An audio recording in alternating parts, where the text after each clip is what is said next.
আছেন বুঝে গেছি আপনারা দাঁড়িয়ে আছেন কারণ ওটা মাঠের বাহিরের জায়গা, তো দাঁড়িয়ে আছেন শেষ অবধি সবাই থাকবেন তো ইনশাআল্লাহ। আল্লাহ যেন সেই তৌফিক দান করে, সবাই বল না আমিন। আমার কি মায়েরা বোনরা আজকে মাহফিলে এসেছেন? অনেক বেশি এর চাইতে ওরে বাবা রে বাবা। আল্লাহ তাআলা প্রত্যেকটা মা বোনকে খাদিজা রাদিয়াল্লাহু তাআলা আনহার চরিত্রবান হওয়ার তৌফিক দান করে পড়া আমিন। আমি আজ খুবই লাউড হব না, শাউট হব না।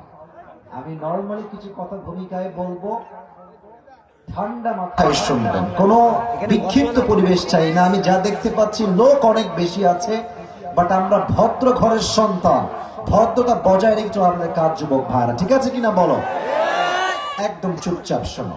আমি কিছু প্রশ্ন করছি, সবাই উত্তর দিবেন। প্রিয় যুবক ভাইরা, আমার প্রিয় সিনিয়র ভাইরা, সবাই বলেন, আমাদের সবাইকে সৃষ্টি করেছেন একজন সত্তা। আওয়াজ দিয়ে বলেন তো সবাই, তিনি কে? বাবা মাশাআল্লাহ, এই তো সাউন্ড। আমরা চুয়াডাঙ্গার সন্তান, আমরা কেউ কাপুরুষের সন্তান নই, আমরা সব বীর পুরুষের সন্তান। আচ্ছা, চুয়াডাঙ্গার বিভাগ কি খুলনা? ওরে বাবা, আমি তো খুলনার ছেলে। আমার জন্ম খুলনা, আমার বাপের জন্ম খুলনা, মায়ের জন্ম, সবার জন্মই খুলনায়। তা আমি যদি খুলনা বিভাগের ছেলে হই তাহলে তো আমার মনে হয় চুয়াডাঙ্গারও ছেলে। যুবক ভাইরা, খুব ভালো লাগলো, মাশাআল্লাহ। তো প্রিয় ভাইরা, আমার সাথে কথা বলেন, আমি কথা বলতে চাই সবার সঙ্গে আজকে। বলুন আরেকবার, আমাদের সৃষ্টিকর্তা, আমাদের রব একজন। আওয়াজ দিয়ে বলেন তো সবাই, তিনি কে? আচ্ছা, আমাদের রব আমাদেরকে সৃষ্টি করে আমরা যেন রাস্তা ভুলে না যাই, মিসগাইডেড না হয়ে যাই, এজন্য আল্লাহ তাআলা বলেছেন তোমাদেরকে আমি একটা পথ দেখায় দিব। এটা হচ্ছে হেদায়েতের পথ, রাইট ইনস্ট্রাকশন, রাইট গাইডলাইন, সঠিক দিক, সঠিক পন্থা, সঠিক পথের দিশা আমাদেরকে দেখাবে একজন। আওয়াজ দিয়ে বলেন সবাই, তিনি কে? আচ্ছা, হেদায়েত কাকে বলে বুঝতে হবে খুব ভালো করে। হেদায়েত, আচ্ছা, নামাজের মাঝে প্রত্যেকদিন সূরা ফাতিহা একটা দোয়া আমরা আল্লাহর কাছে অলওয়েজ করি। দোয়াটা হচ্ছে, পড়েন তো সবাই, ইহদিনাস সিরাতাল মুস্তাকিম। এর মানে কি?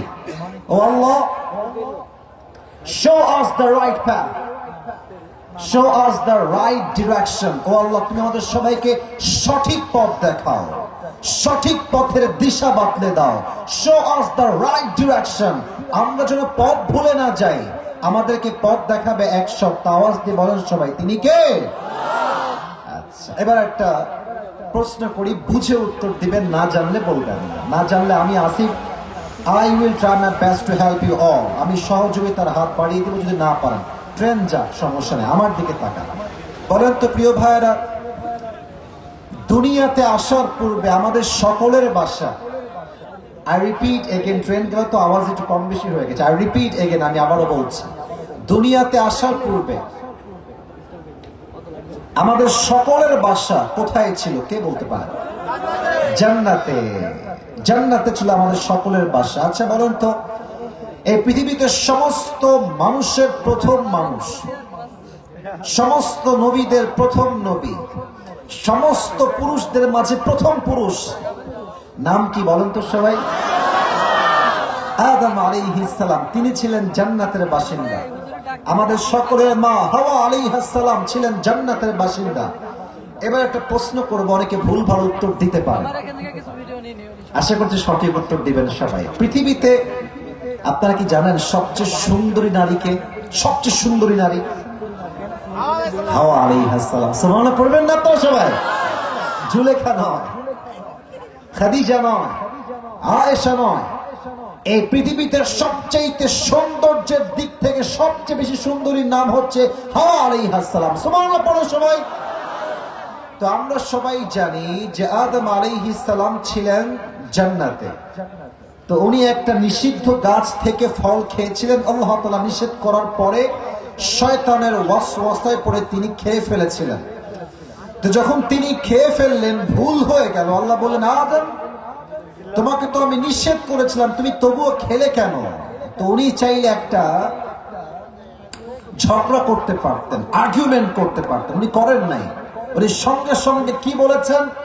ربنا ظلمنا أنفسنا وإن لم تغفر لنا وترحمنا لنكونن من الخاسرين. Oh my Lord, I have made a mistake. হে রব, আমার একটা ভুল হয়ে গেছে। তুমি যদি আমাকে ক্ষমা না করো, কথা বুঝবেন, আয়াতের মূল মেসেজ বুঝবেন। যুবক ভাইরা কানকে খাড়া করবেন, মুরব্বীরা আমার চোখে চোখ রাখেন। আদমের বুদ্ধি দেখেন আলাইহিস সালাতু ওয়াস সালাম, কি সুন্দর তার কথা। ও আল্লাহ, তুমি যদি আমাকে ক্ষমা না করো আর দয়া না করো, আমি ক্ষতিগ্রস্তের মাঝে সামিল হয়ে যাব। এর মানে কি দেখেন, আমি আসিফ যদি আমার বন্ধুর বিশ্বাস ভেঙে দেই, বন্ধুর বিশ্বাসে আঘাত করি, বললাম বন্ধু তুমি আমারে মাফ করে দিও, তো হতে পারে আমার বন্ধু আমাকে মাফ করে দিবে, বাট ওই যে আগে একটা ভালোবাসা ছিল, বন্ধু বন্ধুর মহব্বত ছিল, হয়তো আগের মতো আর ভালোবাসবে না। আরে ভাই, বিশ্বাস ভাঙলে তো ভালোবাসাই ভেঙে যায়, ঠিক কিনা বলে? তো আদম কত চালাক, আল্লাহকে বলছে আল্লাহ আমাকে শুধু মাফ করলেই হবে না, তুমি যে আমাকে আগে ভালোবাসতা ঠিক তেমন ভাবে আমাকে আবার ভালোবাসতে হবে। সুবহানাল্লাহ পড়বেন না? আল্লাহ বললেন আদম যাও, আমি আল্লাহ তোমাকে মাফও করে দিলাম, নবী হিসেবে দুনিয়াতে পাঠাইও দিলাম। সুবহানাল্লাহ পড়ে সবাই। আচ্ছা, উনি দুনিয়াতে আসলেন, তাহলে এর দ্বারা কি বুঝলাম? আমাদের সকলের বাসা কি ছিল, জাহান্নামে না জান্নাতে? এটা ক্লিয়ার হবে, আমাকে বলতে হবে। ডানের ভাইরা, বামের ভাইরা, সামনের ভাইরা, আমি আবারও বলছি বোঝাবার স্বার্থে একটা মেসেজ দিব লাস্টে। আমাদের সকলের বাসা জাহান্নামে ছিল না জান্নাতে ছিল?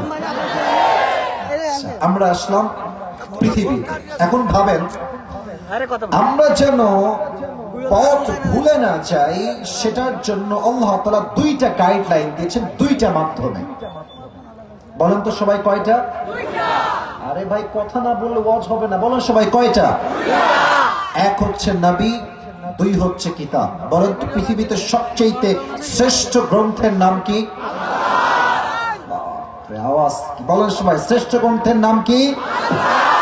এই কোরআনটা আল্লাহ তাআলা দিলেন। এবার আসলে আমার মেইন মেসেজ আল্লাহ তাআলা বলছেন, এই কোরআনে আল্লাহ বলছেন ওয়া'তাসিমু বিহাবলিল্লাহি জামিআন ওয়া লা তাফাররাকু।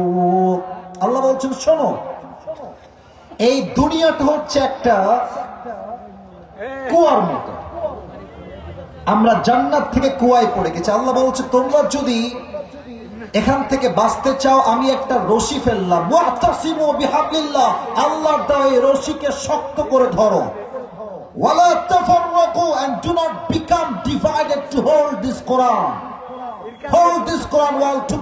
all together, সবাই মিলে একসঙ্গে কোরআনকে ধরো। তো এটা হচ্ছে কোরআন, আল্লাহ বললেন রশি।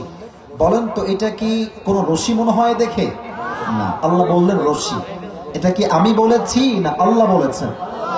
রশি কেন বললেন? চুয়াডাঙ্গার ভাইরা ভালো করে বুঝবেন। যদি এই চুয়াডাঙ্গাতে কোনো কুয়ায় কেউ পড়ে যায়, আপনি তাকে তুলতে বাঁশ ফেলবেন না রশি ফেলবেন?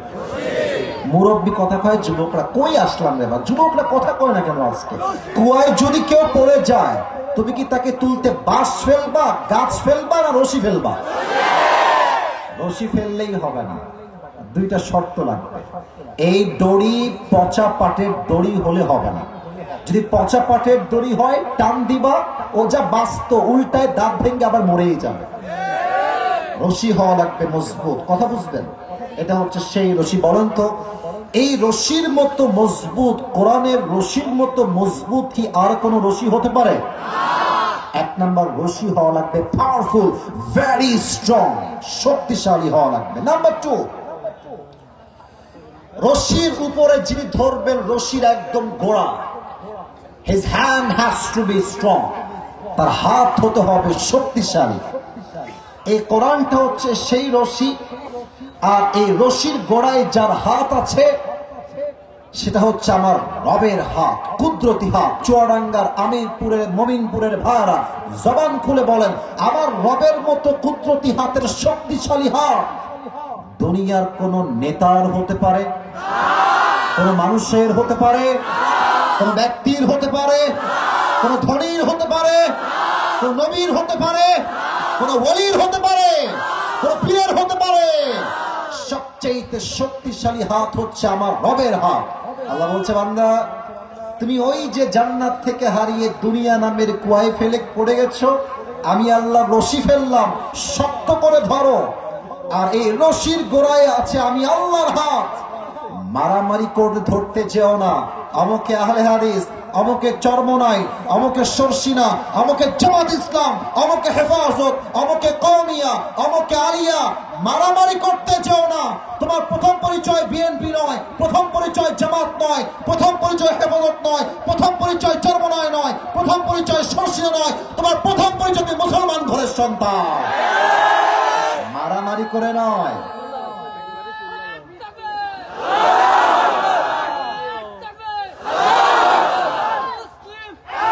বসেন বসেন, কথা বলতে দেন। মারামারি করে ধরতে যেও না, ঐক্যবদ্ধ হয়ে ধরো।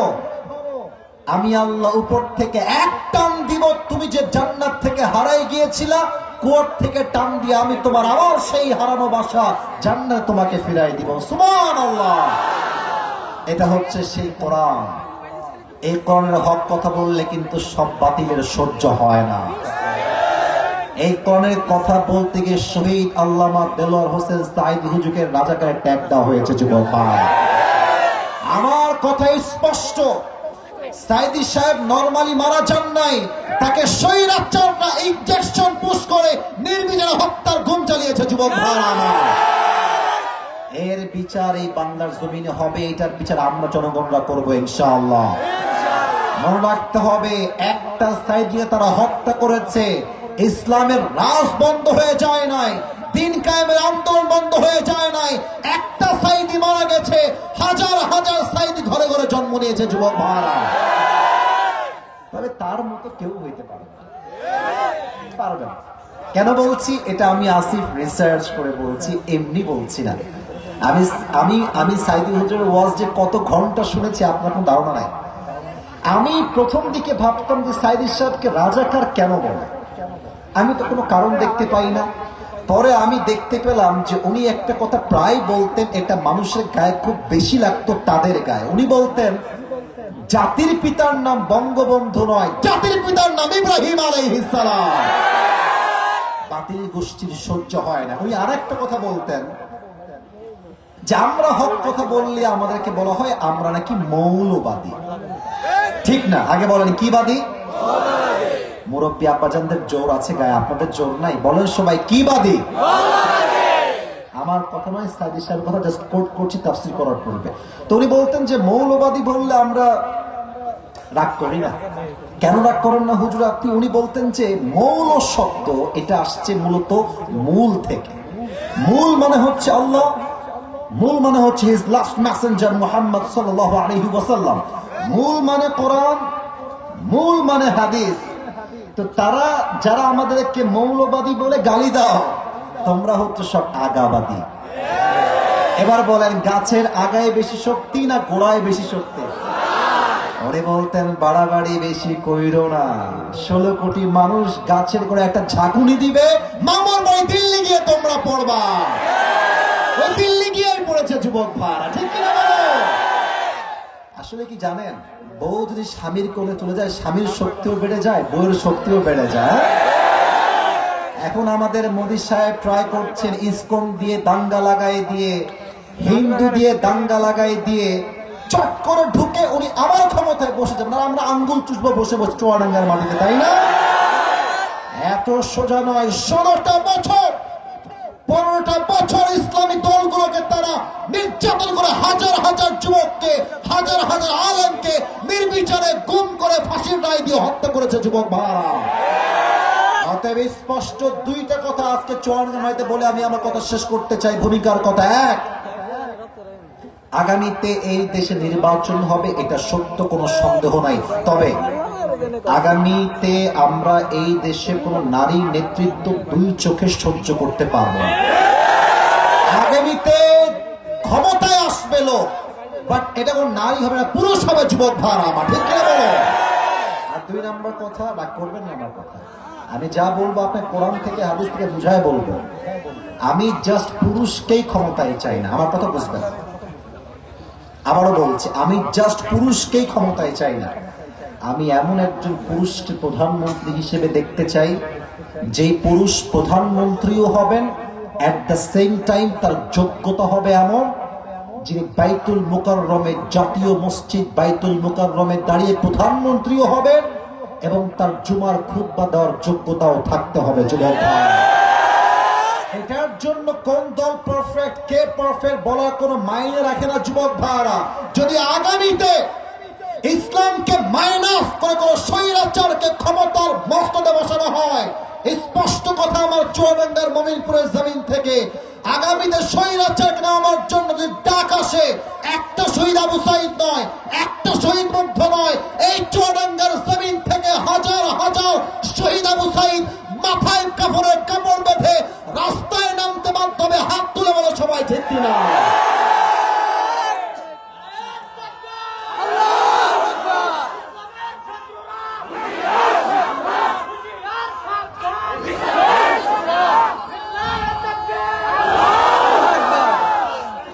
মাশাআল্লাহ, আল্লাহ স্লোগানকে কবুল করুন, সকলে পড়েন আমিন। আপনাদের বউ আছে কার কার? একটু হাত তুলেন তো, বউ আছে? আচ্ছা আব্বাজান, যুবক ভাইরা হাত নামান। আর যাদের বউ নাই, সিঙ্গেল সুমনা আমার সোনামণিরা হাত তুলো।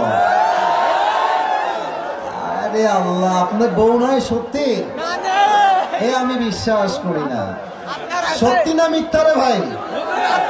বউ নাই, শিওর শিওর শিওর?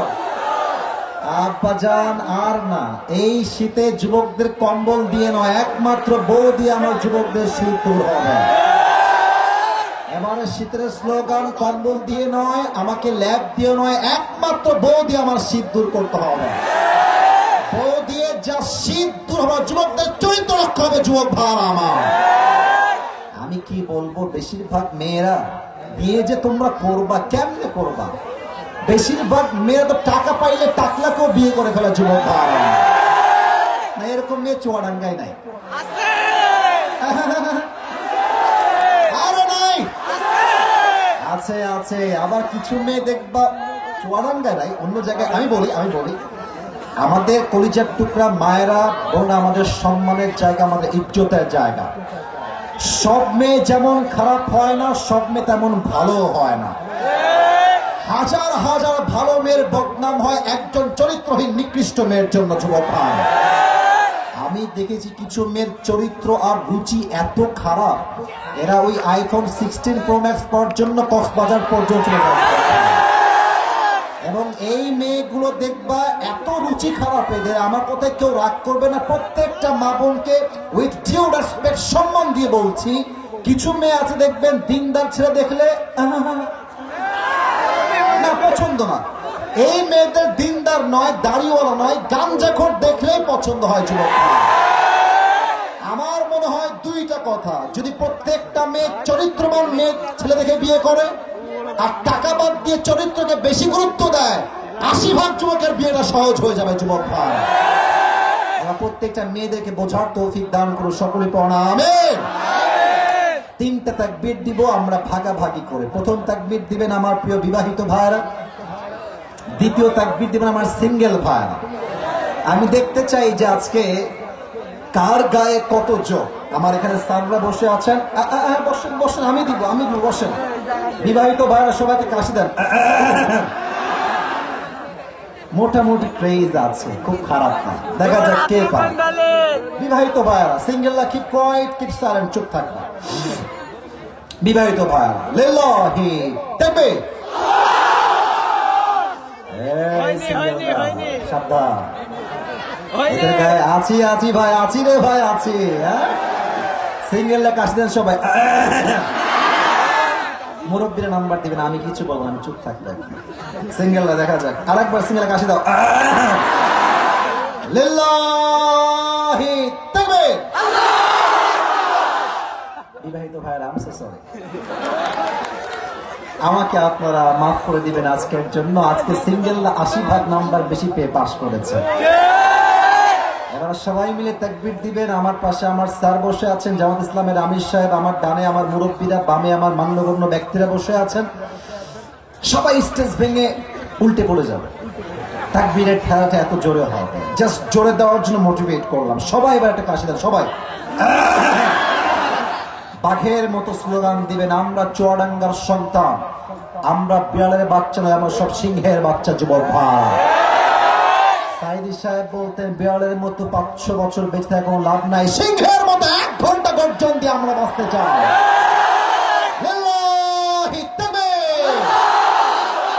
আল কোরআনের আলো,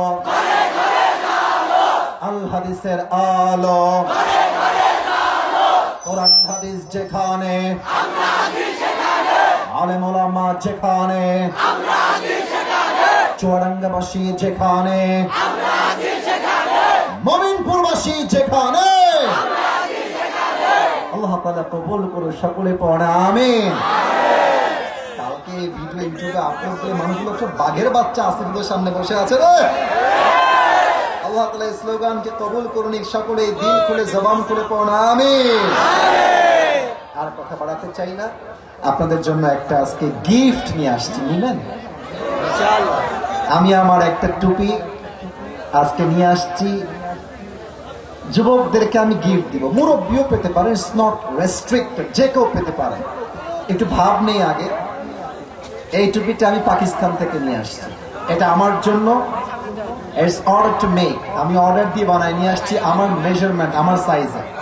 তো আমি নিজে এই টুপিটা পরতাম, আজকে একজন যুবককে দিব, বাট শর্ত আছে একটা। টুপিটা আমি আমার সামনেই রাখলাম, শর্ত হচ্ছে আমি আসিফ ঠিক 10:30 ওয়াজ শুরু করেছি, এখন আমি একটা নির্দিষ্ট বিষয়ে যাব। এতক্ষণ যা বলেছি কোরআন থেকেই ছিল, বাট দ্যাটস বিগিনিং, শুরুটা ছিল এইটা। এখন আমরা মূল বিষয়ে যাব, 12টা পর্যন্ত ওয়াজ হবে। যদি কেউ উঠে যায়, ও লুঙ্গি টাইনা ধরে বসাই দিবে, খুলে যেন না যায়, নরমালি টান দেবে। তো যেই যুবক এখন লিখতে পারবে, শেষে গিয়ে বলতে পারবে, বা মুরব্বী পারবে, তাকে এই টুপিটা আমি আসিফ আজকে পরিধান করাই দিয়ে পুরস্কৃত করব। বলেন সবাই ইনশাআল্লাহ। না না, ইনশাআল্লাহ আসতে হয়ে গেছে, বলেন আরেকবার ইনশাআল্লাহ, আরেকবার দিল থেকে বলেন সবাই ইনশাআল্লাহ। আজ এই চুয়াডাঙ্গার মমিনপুরের আমিনপুরের জমিনে আমি আবরারুল হক আসিফ কোরআন থেকে একটি ছোট্ট বিষয়কে হাইলাইট করব, and the topic is the life of hereafter. আজ আমাদের আলোচনার মূল বিষয়বস্তু হচ্ছে পরকালের জীবন। বলেন সবাই, কোথার জীবন? দুনিয়ার জীবন না পরকালের জীবন?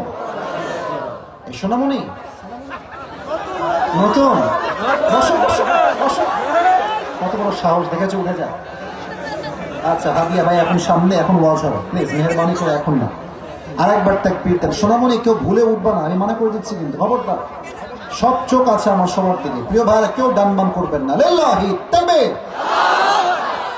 ওকে, লেটস ট্রাই again together. আবার জিজ্ঞেস করছি, দুনিয়ার জীবন না পরকালের জীবন? এবার কিছু ইমানি প্রশ্ন করছি, উত্তর দিলাম। পরকালের জীবন যা আছে, মুরব্বী আব্বাজানরা একটু কান খাড়া করবেন, পরকালের জীবন যা আছে, কবরের জীবন যে সত্য, এখানে যে জীবিত ফিরে এসেছি, এখনই যে মরতে পারি, এখনই যে আমার কবরের জীবনটা শুরু হয়ে যেতে পারে, বিশ্বাস সবার আছে না নাই? কুল্লু নাফসিন যায়িকাতুল মাউত, everyone has to take the test of death. প্রতিটা মানুষকে মৃত্যুর স্বাদ গ্রহণ করাবে একজন। আওয়াজ দিয়ে বলেন সবাই, তিনি কে? 2 নম্বর প্রশ্ন বুঝে উত্তর দিবেন, একদম বুঝে বলেন তো সবাই, from your personal point of view, what do you think about it? আপনার কি মনে হয়, আপনার চিন্তার থেকে, আপনার মতামত থেকে, আপনার পার্সপেক্টিভ থেকে, আপনার দৃষ্টিকোণ থেকে আপনি কি ভাবেন আমাকে বলেন। বলেন তো, দুনিয়ার জীবনটা অধিক উত্তম না আখিরাতের জীবন বেশি উত্তম? এই কোরআনে এটার দলিল চুয়াডাঙ্গার ভাইরা আছে না নাই? 30 নম্বর পারা সূরাতুদ দুহার ভিতরে আল্লাহ তাআলা বলছেন, ওয়ালাল আখিরাতু খায়রুল লাকা মিনাল উলা। এই দুনিয়ার জীবনের চাইতে আখিরাতের জীবনকে হাজার হাজার গুণ বেশি উত্তম করেছে একজন, তিনি কে? The life of hereafter is much more better than this worldly life. আল্লাহ তাআলা বলছেন, দুনিয়ার জীবনের চাইতে আমি আল্লাহ তাআলা আখিরাতের জীবনকে হাজার হাজার গুণ বেশি উত্তম বানিয়েছি। সুবহানাল্লাহ পড়ে সবাই। এবার সময় আমার দিকে তাকান, আমার দিকে তাকায় আমার যে দাড়ি, আমার যে সাইজ, বডি দেখে আপনার কি মনে হয় আসিফ হুজুরের বয়স আনুমানিক কত হতে পারে? 26, 25, 30, 37 কি করে? আমার বয়স 25 প্লাস। আমি এক্সাক্ট বয়স উল্লেখ করবো না। আচ্ছা, এখানে এমন কেউ কি আছেন যার বয়স 50 প্লাস, 50-এর উপরে? 50 প্লাস? স্যার আমার আছে। মাশাআল্লাহ, আমার আব্বাজান দাঁড়িয়ে গিয়েছে। 50 প্লাস। হাত নামান, হাত নামান, আমি বুঝাই। স্যার আপনার কাছে আমার একটা একটু পরে বলেন তো সবাই, দুনিয়ার জীবনটা বেশি লম্বা না আখিরাতের জীবন বেশি লম্বা? কত বেশি লম্বা একটু বুঝে নিবেন। আল্লাহ তাআলা বলছেন, কান্নাহুম ইয়াওমা ইয়ারাউনাহা লাম ইয়ালবাথু ইল্লা আশিয়াতান আও দুহাহা। দুনিয়ার মানুষগুলো যখন পরকালের জীবনকে শুরু করবে, পরকালের জীবনকে যখন ফেস করা শুরু করবে, পরকালের জীবনটা এত এত বেশি লম্বা হবে, ওই মুরব্বী আব্বাজান ডাক দিয়ে বলবে, আল্লাহ আমার কাছে পুরো 80 বছর হায়াতটা মনে হচ্ছে জাস্ট একটা সকাল কিংবা একটা সন্ধ্যা মনে হচ্ছে। আল্লাহু আকবার। কান্নাহুম ইয়াওমা ইয়ারাউনাহা লাম ইয়ালবাথু ইল্লা আশিয়াতান আও দুহাহা। When the people of the world, they will face the life of hereafter, they will say just onward. Wallah, I'm thinking I was in the world just like on morning or on evening. আখিরাতের জীবনটা এত লম্বা মনে হচ্ছে আমার মনে হচ্ছে 80 বছরের লম্বা দুনিয়ার জীবনটা জাস্ট একটা সকাল কিংবা একটা সন্ধ্যার মতো ছিল। আল্লাহু আকবার। How much long time it is, man? কতটা লম্বা হবে আখিরাতের জীবন চুয়াডাঙ্গার ভাই। তার যে হাত নামায় না, ব্যাপার সেবার কি? আমার ভাই আমি বলি, এখন তো ওয়াজ চলছে, ওয়াজের শেষে আপনার যে আবদার আমি শুনবো, এবার হাতটা নামায় দেন। আমি একটা কথা শুধু আপনার কাছে আমার আবেদন, এখন না আপনি প্লিজ এই বসে দেন, ভাইকে বসে দেন। প্রিয় ভাইরা এদিকে তাকবীর দেন সবাই, লিল্লাহি তাকবীর। আমি ওয়াজের ভিতরে প্রবেশ করতে চাই, আমি সবাই একটা আবদার করবো এই মুহূর্তে। যুবক ভাইরা, আমার মুরব্বী আব্বাজানরা, সবাই আপনাদের চোখ জাস্ট 5 সেকেন্ডের জন্য সবাই বন্ধ করবেন। সবাই 5 সেকেন্ডের জন্য। 5 আমি গুনবো, এরপরে আপনি চোখ খুলবেন। এর কারণ আমি আসি পরকালের জীবনটাকে কিভাবে হাইলাইট করব, জাস্ট ভূমিকা দিচ্ছি। পরকালের জীবন শুরু হবে কেমনে, নামাজি বান্দার মৃত্যু হবে কেমনে, বেনামাজি বান্দার মৃত্যু হবে কেমনে, কবরের জীবনটা স্টার্টিং হবে কেমনে, এন্ড দেন আমরা জীবিত হব কেমনে, আমাদের যেই দিন হিসাব দিবস কায়েম হয়ে যাবে, সে কিয়ামতের হিসাব দিবসটা কেমনে কায়েম হবে, আমরা জান্নাতে যাব কেমনে, জান্নাতে যাব, জাহান্নামে যে আমরা যাব যারা, কেন আমরা জাহান্নামে যাব। I will talk about on this matter in details from Quran and Hadith. বলেন সবাই ইনশাআল্লাহ। সবাই চোখ বন্ধ করবেন, কেউ বেঈমানি করবেন না। চোখটা বন্ধ করে আখিরাতকে স্মরণ করে জাস্ট 5টা সেকেন্ড চোখটা বন্ধ রাখবেন প্লিজ। Close your eyes. চোখ বন্ধ করেন, আমি 5 গুনছি। 1 2 3 4 5। চোখ খোলা। সবাই আমার দিকে তাকান। আমরা এখন বসে আছি চুয়াডাঙ্গার মমিনপুরের আমিরপুরে। নাম আমার জানা আছে মোটামুটি, ভুলি নাই। আপনাদের এই চুয়াডাঙ্গার মেইন যে সড়কটা আছে, আপনি এপার দিয়ে মাগুরা যাবেন, যশোর যাবেন, যে মেইন বাইপাসটা আছে, আমাকে বুঝে বলেন মেইন যে বাইপাস, বিশ্ব রোড যাকে আমরা বলি, এই রোডে যে হানিফ বাস যায়, দেশ ট্রাভেলস যায়, ন্যাশনাল যায়, গ্রামীণ যায়, গ্রিন লাইন যায়, এই বাসগুলো যে বিশ্ব রোড দিয়ে চলে, আমার মমিরপুরের ভাইয়ারা, চুয়াডাঙ্গার ভাইয়ারা, বলেন তো এগুলো কি স্লোলি যায় না অনেক স্পিডে যায়? কত স্পিড আপনি জানেন? 110, 20, 30-এ যায়। এবং যাদের বাইক আছে, আমার দিকে তাকাও, যাদের বাইক আছে দেখবা রাস্তায় বাইকারদেরকে কোনো ট্রাক চালক মানুষই মনে করে না। তুমি বাইক নিয়ে যাবা, দেখবা ঠাস করে চাপাই দিবে। আমার মনে হয় যারা এমনি আমাদেরকে অমানুষ মনে করে, এদেরকে রাস্তায় গাড়ি থামিয়ে চুদাবে গতকাল যুবক ভাইরা আমার। কাল সকালবেলা আপনার কাজে আপনি ফিরে যাবেন, কেউ যাবে স্কুলে, কেউ যাবে কলেজে, কেউ যাবে কাজে, কেউ যাবে ব্যবসায়, কেউ যাবে দোকানে, কেউ যাবে তার আপন আপন চাকরিতে। তো একটু ভাবেন, কাল সকালবেলা আপনি চুয়াডাঙ্গার থেকে যাবেন যশোরে বিশ্ব রোড হয়ে। আমার ডান হাত দেখেন, আমি যে চেয়ারে বসে আছি, চেয়ারের হাতল হচ্ছে এইটা, এই হাতলটা। আমি জাস্ট বোঝাবার সাথে এক্সাম্পল দিচ্ছি। বামের ভাইয়ারা বামেরটা দেখেন, ডানের ভাইয়ারা ডানেরটা দেখেন। এটা হচ্ছে আপনার বাসার রোড, আর এই যে সাদা সামিয়ানার একটা অংশ, এটা হচ্ছে বিশ্ব রোড। তো আপনি বাসার গলির থেকে বিশ্ব রোডে উঠে ডান দিকে যাবেন যশোরের দিকে। আপনি আছেন বাইকে অথবা সিএনজিতে অথবা কারে অথবা আপনি আছেন অটোতে। তো আপনি জাস্ট সিএনজিতে করে ডানে যাবেন যশোরের হাইওয়ে রোডে, আর পেছন থেকে বিশাল বড় একটা হানিফ 120 স্পিড আছে, যা CNG উঠিয়েছেন ঘোরাবেন, at the same time পেছন দিক থেকে এসে এক ধাক্কায় সিএনজির ভেতরে বসে থাকা মুরব্বী যুবক মহিলা 40 হাত দূরে গিয়ে পড়েছে।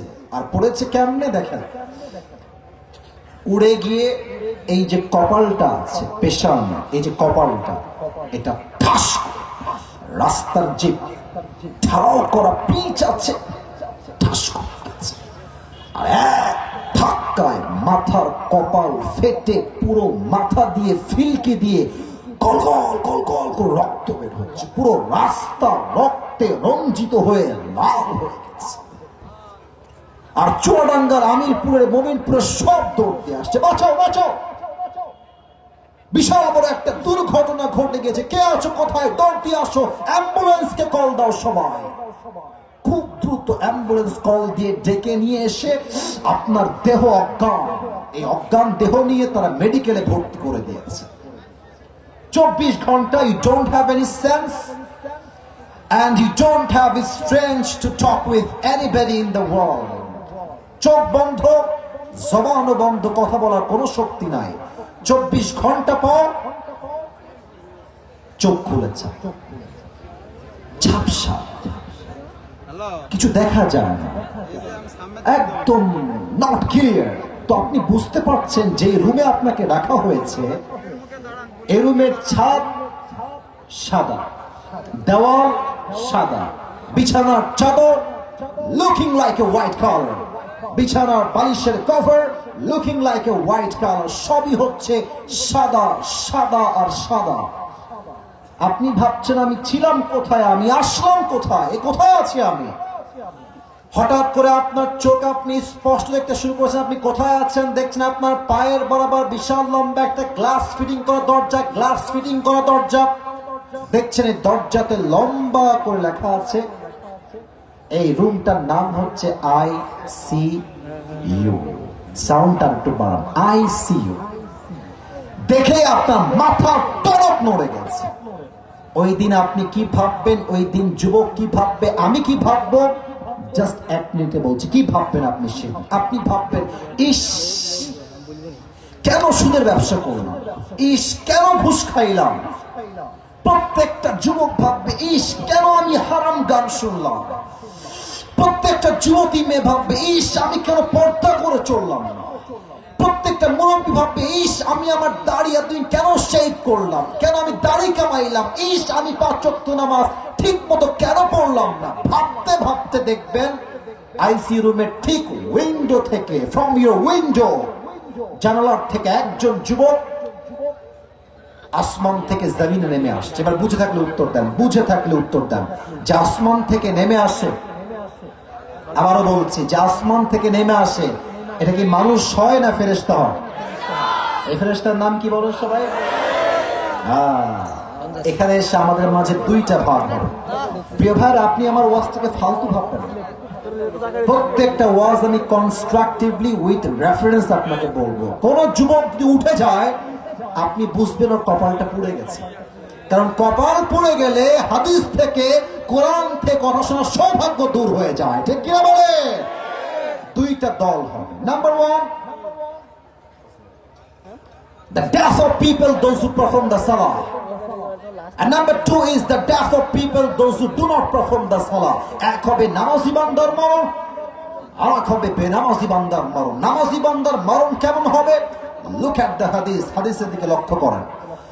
আল্লাহর হাবিব বলেছেন, নামাজি বান্দার সামনে যখন মালাকুল মউত আসবে, তার দেহের রং হবে ফর্সা আর তার জামার রং হবে সাদা, তার মুখে থাকবে চাপ দাড়ি। He will be look like a very young, energetic, active man, very handsome man, সুদর্শন যুবক হবে। নামাজি বান্দা নামাজি মুরব্বির সামনে, নামাজি মহিলার সামনে মালাকুল মউত দাঁড়িয়ে যাবে। আপনি মালাকুল মউতকে দেখছেন, আপনি নামাজি মানুষ, আপনার ফেস কেমন হবে? নামাজি বান্দাকে মালাকুল মউত বলবে, ইয়া আইয়াতুহান নাফসুল মুতমাইন্না উখরুজি ইলা মাগফিরাতিল্লাহি ওয়া রিজওয়ানি। আবারও বলছি হাদিসটা, ইয়া আইয়াতুহান নাফসুল মুতমাইন্না উখরুজি ইলা মাগফিরাতিল্লাহি ওয়া রিজওয়ানি। এই নামাজি যুবক, এই নামাজি মুরব্বি, এই নামাজি আম্মাজান, এই নামাজি বোন, আসো, ওয়েলকাম টু প্যারাডাইস। আসো আসো, আল্লাহর জান্নাত তোমার অপেক্ষায় অপেক্ষমান রয়েছে। সুবহানাল্লাহ পড়বেন না? না সুবহানাল্লাহ আমি আসিতে কলিজা ঠান্ডা হয় নাই। পড়ুন সবাই সুবহানাল্লাহ। একবার সুবহানাল্লাহ পড়বেন, জান্নাতে একটা গাছের মালিক হয়ে যাবে। এই যে একটা গাছের মালিক হয়ে গেল, আরেকবার পড়ুন সুবহানাল্লাহ। আরেক গাছের মালিক, আরেকবার পড়ুন সুবহানাল্লাহ। ওরে চুয়াডাঙ্গার ভাই, খালি কবেন সুবহানাল্লাহ, খালি কবেন আলহামদুলিল্লাহ। যত পড়বেন তত বরকত দেবে একজন, তিনি কে? সবসময় পড়বেন। বলেন সবাই আরেকবার সুবহানাল্লাহ। আচ্ছা, এটা আমার হাতে কি বলেন তো? কথা জোরে বলেন, এটার নাম কি? ডানে বামের সামনে সবাই দেখে বলেন তো, টিস্যুটা কি গোল না চারকোনা ভাই? আবার গোল না চারকোনা? নামাজি বান্দার রূহটা আল্লাহ তাআলার কাছে এত প্রিয় হবে, হাদিস থেকে বলছি, হাদিসটা হচ্ছে কাফাম মিন আকফানিল জান্নাহ ওয়া হানুত মিন হানুতিল জান্নাহ। নামাজি বান্দা তার রূহটাকে মালাকুল মউত ডান হাত দিয়ে কবজ করে পবিত্রতার সঙ্গে তার রূহটা একটা কাপড় রাখবে। কাপড়টা কই থেকে আসছে? আল্লাহর হাবিব বলেছেন জান্নাত থেকে আল্লাহ তাআলা নামাজি বান্দার রূহকে কবজ করবার জন্য জান্নাত থেকে একটা লাল রেশমি রুমালের কাপড় দুনিয়ায় পাঠিয়ে দিবে। সুবহানাল্লাহ। এটাকে নিয়ে জান্নাত চলে যাবে। আর বেনামাজির মৃত্যু কত ভয়ঙ্কর হবে, লুক এট দ্য হাদিস। হাদিস বলছে, এখানে অনেকে আছেন এশারের নামাজটাও পড়ে নাই, বাসায় গিয়ে ফজরটাও পড়বে না। আমি হাত তুলতে বলবো না কাউকে, আমি জানি এরকম আছেন। আপনারা সবাই তো মিজানুর রহমান আজরি হুজুরের নাম শুনেছেন? আরে ভাই শুনছেন তো সবাই নাকি? আমাদের প্রিয় হুজুর ইনশাআল্লাহ এই মাসের 27 তারিখ থেকে তাফসীর মাহফিল শুরু করবেন। আমরা খুশি না? আলহামদুলিল্লাহ। আমরা আশা রাখি হুজুর চুয়াডাঙ্গাতেও আসবেন, এটা আমার বিশ্বাস, এটা আমার ভরসা। তবে একটা কথা এখন বলেই ফেলি, যেহেতু কথাটা বলেই ফেললাম, আজহারী সাহেব যখন খুব জনপ্রিয়, তখন আমাদের সেই সময়ের ধর্মমন্ত্রী বলেছিলেন আজহারী হচ্ছে জামাতের প্রোডাক্ট। এবার বলেন, এবার যখন দেশে আসে বল না জামাতের প্রোডাক্ট, আবার পিঠের চামড়া একটাও বাকি থাকবে না চুয়াডাঙ্গার ভাই। এবার যদি মাহফিলে কেউ একবার ট্যাগ দেয় অমুকে রাজাকার, অমুকে জঙ্গিবাদ, অমুকে জামাতের প্রোডাক্ট, পিঠের চামড়া, পিঠের একটা হাড্ডিও থাকবে না যুবক ভাই। এত সহজ নয়। তো আজহারী সাহেবের একজন নানা ছিলেন, এটাই বলা মূল উদ্দেশ্য আসলে। ওনার নাম হচ্ছে, একজন বলেই ফেলেছে, গোলাম সারোয়ার সাইদি হুজুর। দেখছেন না আপনারা অনেকে? স্যার আপনি চেনেন না ওনাকে? উনি কিন্তু আমার চাইতে বয়সে অনেক বড়, আমার বাবার চাইতে বয়সে বড়। কিন্তু অবাক হবেন আপনি, আপনি এখনো সার্চ করেন বসে বসে ইউটিউবে, ওনার যে চেহারা আমার চাইতে হাজারো গুণ সুন্দর চেহারা। বয়স 50+, বাট চেহারাটা নূর আছে আলাদা। তো গোলাম সারোয়ার সাইদ হুজুর একটা কথা প্রায় বলতেন, কথাটা কলিজে আঘাত করে। উনি বলতেন যে যুবক, নামাজ নাই যার ঈমান নাই তার, নামাজ নাই যার মুসলমান হিসেবে পরিচয় দেওয়ার কোন যোগ্যতা নাই তার চুয়াডাঙ্গার ভাড়া। বেনামাজি বান্দার সামনে যখন মালাকুল মউত আসবে, তার দেহের রং হবে ব্লু। আবারও বলছি, দেহের রং হবে নীল, চেহারা হবে নীল, তার দেহের পোশাক হবে ব্ল্যাক, কালো কুচ্ছিত পোশাক হবে। এক পা থাকবে জমিনে, মাথা থাকবে আকাশ বরাবর, বিশাল লম্বা একটা দেহ। এত কুৎসিত চেহারা দেখে বেনামাজি যুবক, বেনামাজি মুরব্বী, বেনামাজি মা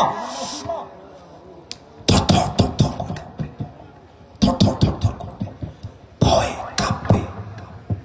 বেনামাজি বান্দার দিকে মালাকুল মউত ধমক দিবে, ইয়া আইয়াতুহান নাফসুল খাবিথা উখরুজি ইলা আযাবিল্লাহ, এই বেনামাজি বান্দা বের হয়ে আয়। এক ধমকে বেনামাজি রূহটা ভেতর থেকে বের হতে চাইবে না, একবার ডান দিকে দৌড় দিবে, আর একবার বাম দিকে পালাবে, আর একবার পেছনের দিকে পালাবে, বাম হাত থেকে মালাকুল মউত তার বাম হাত দিয়ে বেনামাজির রূহের দিকে এক থাবা দিবে। বেনামাজির রূহকে যখন তার বুকের থেকে এমনি থাবা দিয়ে ধরবে, এমন ভাবে টেনে বের করবে, হাদিসে আসছে আল্লাহর হাবিব বলেছেন, বেনামাজি বান্দার রূহ যখন কবজ করা হবে, একটা জীবিত ছাগলকে কেউ যাবেহ না করে তার চামড়া কেউ যদি টিনে টেনে হিচড়ে ছিঁড়ে ফেলে, ওই ছাগলটার যে পরিমাণ কষ্ট হয় তার চাইতে কমসে কম 70 গুণ বেশি কষ্ট দিয়ে বেনামাজির রূহ কবজ করা হবে। সবাই বলেন নাউজুবিল্লাহ। আপনি পারবেন এই কষ্ট সহ্য করতে? আপনি পারবেন?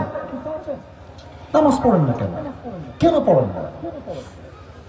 আসরের আজান হচ্ছে মসজিদে, যুবকরা মাঠে বসে বসে কেউ ফুটবল খেলছে, কেউ ক্রিকেট খেলছে, কেউ টিকটক চালাচ্ছে। আজান হচ্ছে মসজিদে, যুবকরা মোড়ে মোড়ে দাঁড়িয়ে পাবজি এবং ফ্রি ফায়ার খেলে বেড়াচ্ছে। যুবক ভাড়া ঠিক কেন?